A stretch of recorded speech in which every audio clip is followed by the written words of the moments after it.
تو سب جتنی بڑی گرفتاریاں اور کاروائیاں شروع ہوئی ہیں نیب کی جانب سے، نواز شریف صاحب کا کیس لے لیں اور اب اس کے بعد علیم خان والا معاملہ لے لیں، ان کے 2 اور وزیر لائن میں لگے ہوئے ہیں، مجھے لگتا ہے یہ معاملہ اب آگے چلے گا، اس کو ٹرانسپیرنٹلی چلنا چاہیے لیکن یہ آگے لگتا ہے چلے گا، رکے گا نہیں۔ اب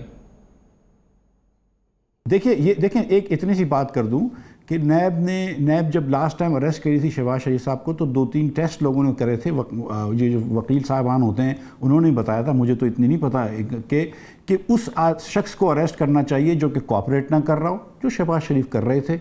اس شخص کو اریسٹ کرنا چاہیے جو کہ آپ کے انویسٹیگیشن کو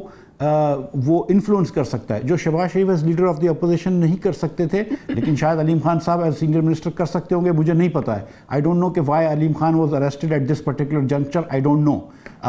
لیکن میں یہ سمجھتا ہوں کہ اگر علیم خان کو اریسٹ کیا ہے تو اس کو میرٹ پہ کرنا چاہیے، not because of political pressure, not to show balance, یہ اس کے پرسنل ہیومن رائٹس کے اوپر زیادتی ہوگی، لیکن اگر اس کو میرٹ پہ اریسٹ کیا ہے تو ٹھیک ہے۔ ملکہ مفتاح صاحب بات کر رہے ہیں about and I don't want to inappropriately respond to him, but انہوں نے میرا نام لے کے بات کی تو I think I should respond. انہوں نے بات کی کہ بلائنڈلی فالو نہیں کرنا چاہیے کسی پارٹی سٹانس کو اور as a citizen of Pakistan سوچنا چاہیے۔ میرا ان کو یہ سوال ہے کہ سپریم کورٹ میں x disqualified prime minister of Pakistan کا کیس چلتا رہا، یہ سب ان کو ڈیفینڈ کرتے رہے، انہوں نے پاکستان کے ادارے کو متنازع بنایا صرف ان ex disqualified prime minister of Pakistan کو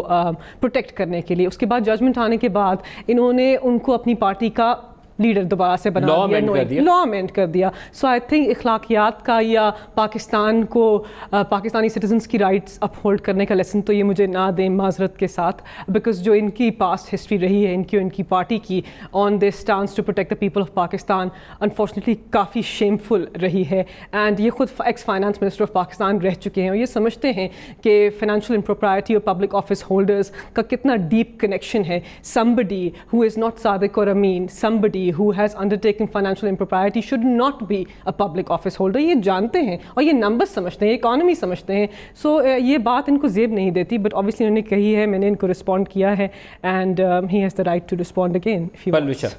دیکھیے جی، بات اگر اس پہ ہے تو جہانگیر خان ترین کو سپریم کورٹ نے کوئی فرشتہ ثابت نہیں کیا۔ اس ججمنٹ کے بعد سے لے کر آج تک وہ ان کی پارٹی کے ہر فنکشن میں، تقریب میں آگے، ہر امپورٹنٹ فیصلے میں دنیا نے دیکھا وہ شامل ہیں، ٹھیک ہے؟ تو یہ ان کی پارٹی کی ہائرارکی کا آج تک حصہ ہیں، جو خود بانی ہیں اس ملک میں فیک اکاؤنٹس اور یہ مالیوں اور ان کی جائیدادوں، ان کے نام پر جائیداد رکھنے فیک اکاؤنٹس کی تلوار آپ کے سر پہ ہے، تیاری رکھیے گا۔ ہم لوگوں کی تیاری ہے۔ زرداری صاحب نے کہا ہے کہ پھانسی چڑھا دو، آؤ پکڑو، ہمت ہے تو آئیں ہاتھ ڈالیں۔ اب ان پہ ہے نا، اب دوسرا سن لیں، میں آپ کو ایک اور بات بتا دوں۔ ہاں بالکل، ہاتھ ڈالیں، آپ ہاتھ ڈالیں۔ سپریم کورٹ ڈال رہا ہے، ہم تو نہیں ڈال رہے۔ نہیں، آپ ڈالیں۔ سب سے زیادہ ڈھول تو آپ کے منسٹرز بجاتے ہیں دن اور رات۔ اب بات آپ کو وہ ایک جرمن ایک تھے